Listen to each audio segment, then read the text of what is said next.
In our particular rig, we don't go a certain amount of days before it's time to dump. I go by my nose. When my nose says it's starting to smell every time I put the pedal down inside the RV, then I go, you know what, we're gonna dump. It was full.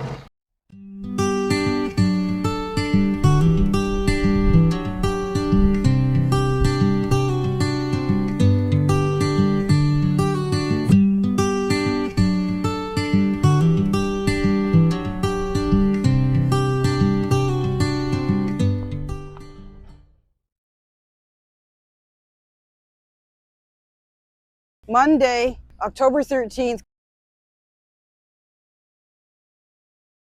In our particular rig, we don't go a certain amount of days before it's time to dump. I go by my nose. When my nose says it's starting to smell every time I put the pedal down inside the RV, then I go, you know what, we're gonna dump.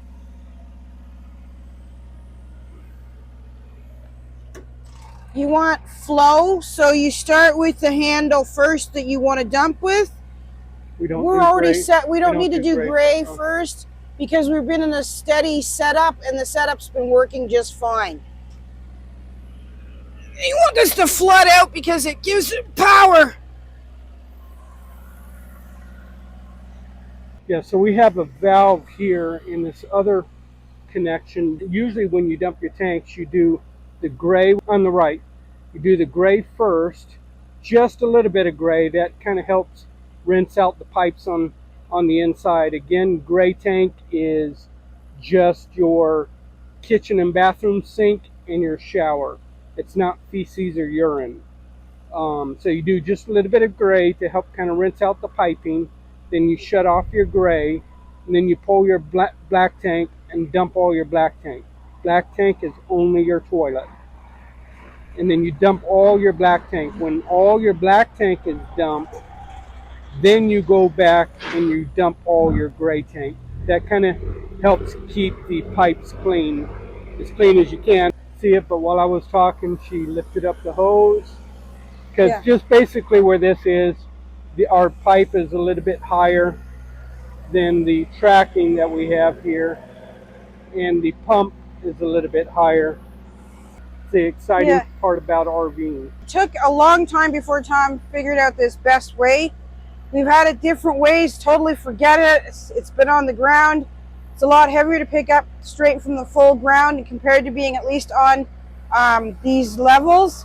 And it actually flows pretty well. And I usually only have to pick it up a couple of times through, and I'm only picking up from halfway down instead of all the way to the ground.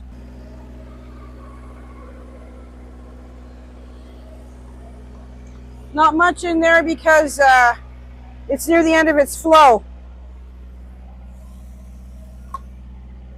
So I'll just let that little bit out. It's really not much there. I'm going to close it. I'm going to turn the water to the black hose, and I'm going to start filling it up. Originally, I thought, okay, I'm just a water girl, so I do electricity and water hookup. I'm not going to touch the dumping, but I'll tell you what, you better know how to do it because you could be in a situation where you got no choice. And with Tom sleeping, I usually end up, the timing happens that I found myself having to dump when he was sleeping. So what am I going to do? Wake him up so that he can help me? No. Figure it out and just get it done. When we leave here, this flush king comes off, and we store that in the basement. The only thing that's permanently affixed, because I got it glued on, is up to this point right here. And then we have a cap that we put on it. All the tanks are closed. And it didn't have one, and it was a real gross thing when we first opened it. Yeah, they didn't have this valve here. They only had the cap on there. So when we pulled the cap off, it's whatever residual was in there. That's a good reason to have the valve right here, is so that when you pull the cap off, you've got control of what's coming out of there. To us, this is a must. And so in this particular situation, we depend on the honey pot, which is at the end. So it comes down the hose. Some depends upon the level of how you have it set up, but sometimes we have to lift up a little bit on this hose to get it to go into the pump. The pump stores it, the pump sends it out the hose, and then it goes into the septic tank here. This is the black stuff does not come out this way. This is the surface top water, and that just drains so that the solids stay in the septic tank, and then the liquid comes out here, so you can see it. Now again, this is just the lighter liquid at the top of the septic tank, but you can kind of see how many times you can see the discoloration of the sand. Did we talk about what's in here? This big white tube? Go ahead, open it up. It's going to be hard on the nose, I think. It's chlorine tablets. Probably not a good idea while it's pumping right now. Probably not a good idea, she says, as she's still unscrewing it. Whew! Yeah. I can smell that. Strong chlorine tablets. When the flow slows, that's when I go ahead and I give it that little lift at the end. Help it go into the honey pot. It kicked into gear. You can always see when the motor kicks in because the pipe jumps and then it goes into here. But it doesn't kick in all the time. No, it's going to stay between here and the top now that we've been here long enough. And so every time it passes this level, when it pours into there and it hits this level, then it'll kick in and it'll shoot out. This is a nice setup if you're doing off-grid, because you got your septic system. Yeah. You've got your Water. 550-gallon water tank, and you've got diesel fuel, 300 gallons of diesel fuel. Then you have a diesel generator. You've got the water pump for the septic system. Yeah, and actually you can see that there's actually room for a slightly bigger tank, and it's towable. Then I'm going to do the exciting back flush. And I always back flush at least once, but I'll probably do twice because we're doing good on water. And the black hose right here is where we do the back flushing. You back flush your black tank by pushing water up into your black tank. The only thing that pulls the stuff out of the gray and black tank is gravity. What the back flushing does is it pushes the water back up underneath. It helps loosen stuff from the walls and the sensors, and then you let it drain again. Then you do it sometimes 2 or 3 times. The biggest problem is things sit on the side. Even when it flows out, everything does not come out. And if you don't back flush, feces and stuff would dry up in there and it would cake in what you call a pyramid. But it would cake inside and it get hard. And once it starts, the feces starts getting hard and caking up, it's harder and harder to clean it out. Okay, I can go to 49. It's at 27 right now. We've got a 22.5 approximately gallon black tank. Look at it, it's already flushing stuff right from the bottom. Over here, I shut off the water to the valve to the RV. I turn the valve on to the black hose. You don't always necessarily need to do the gray tank, because the gray tank typically doesn't have solids except for what might come out of the kitchen sink, you know, like food particles and stuff like that. The biggest culprit is always going to be the black tank.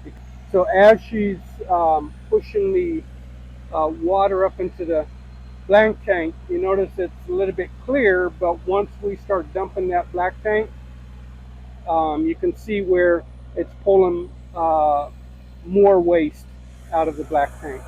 Yeah, because now it's going to hit the sides because we're going to fill it.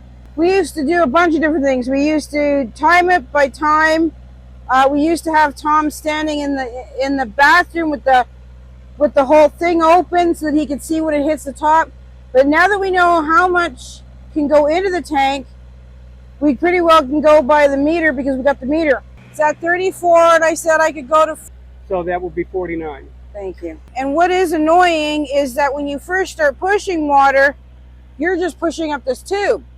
So, I don't know, a gallon, I don't know how much can fit in the tube, but a couple of gallons is wasted right in the tube. It's not too slow, really.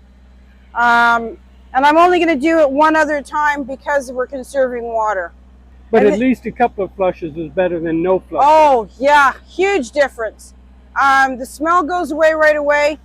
And really, I think we're actually going a little faster in our dumping because we're using shower water.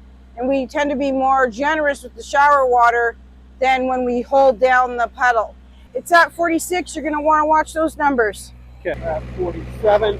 We got 47.2. We got to go to 49.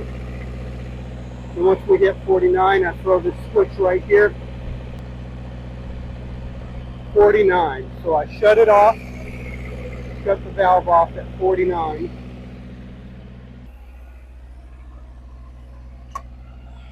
And now she's going to dump, and you can see how more stuff is coming out. When those sensors get caked up, then you're getting misreadings. But as somebody else just said in their last video, If you want to know about RV life, then you need to know about this. it's not that big deal. Once you started doing it, it's not so huge a deal anymore. It starts to slow down. And she's going to open more.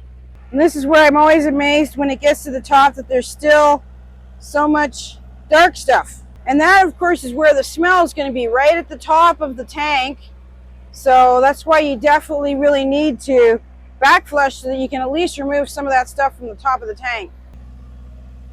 The other good thing about closing it off is it allows some of it to to build up fill it up a little bit more, which will give it more of an oomph when it goes out.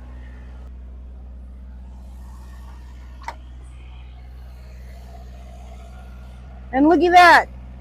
That's pretty well first flush. So you're going to It's push some more back up in I'm there. gonna, So we want to push water up in there until the meter reaches 71 gallons. and the mistake that I've done more than once is to leave this open when I start the water flowing, which all that's going to do is put water that way and that push way. it back down And that's wasting water. Yeah, so